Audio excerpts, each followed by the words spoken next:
Nous sommes ravis de vous informer encore en ce début de semaine sur la chaîne panafricaine. Mesdames et messieurs, bienvenue dans ces flashs d'information à la une. Depuis Paris, l'opposant congolais Martin Fayoulou plaide pour la participation de Joseph Kabila et de Corneille Nangaa au dialogue national.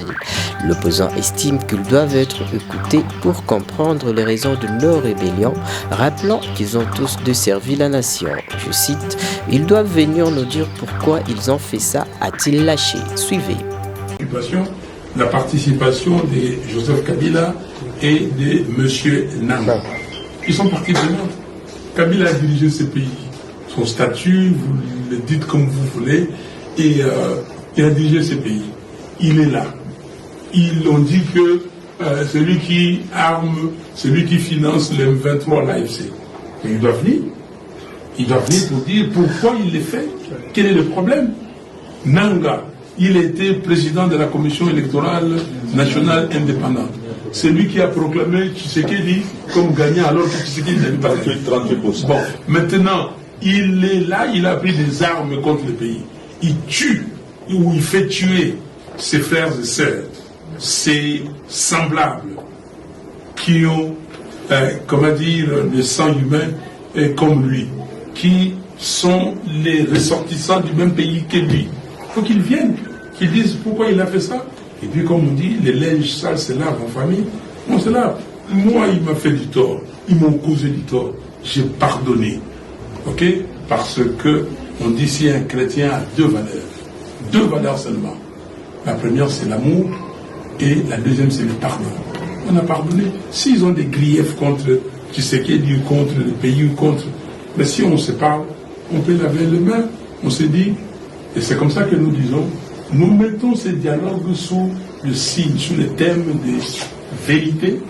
On se dit des vérités, et la vérité, il y a la justice, et après, réconciliation, on se réconcilie, et puis on dit cohésion nationale.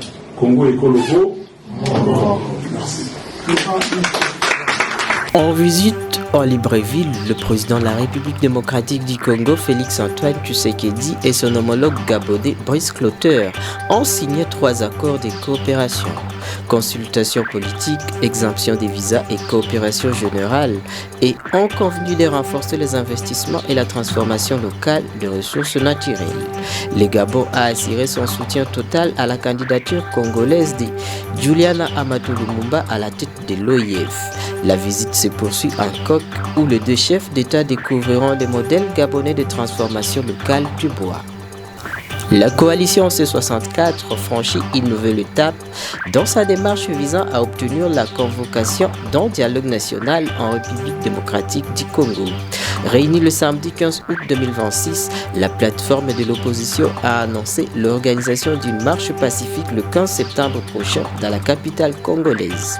Cette décision intervient après l'expiration de la date butoir fixée au président Félix Tshisekedi pour convoquer ce dialogue national. Selon la C64, aucune réponse favorable n'a été enregistrée avant l'échéance du 15 août, malgré son appel aux autorités. Réunie au siège du parti politique de Jean-Marc Kaboun, la coalition a décidé d'intensifier la pression à travers une mobilisation populaire. La manifestation annoncée devrait notamment servir à dénoncer ce que la C64 qualifie de manœuvre visant à maintenir Félix Tshisekedi au pouvoir.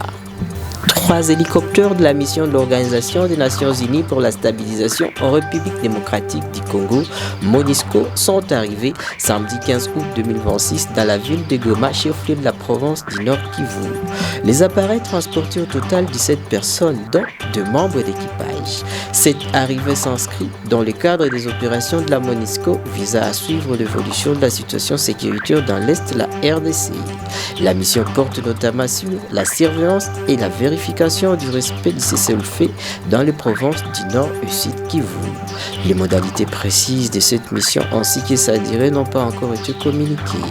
Cette opération intervient alors que plusieurs initiatives de suivi du cessez-le-feu ont déjà été mises en place entre les parties au conflit.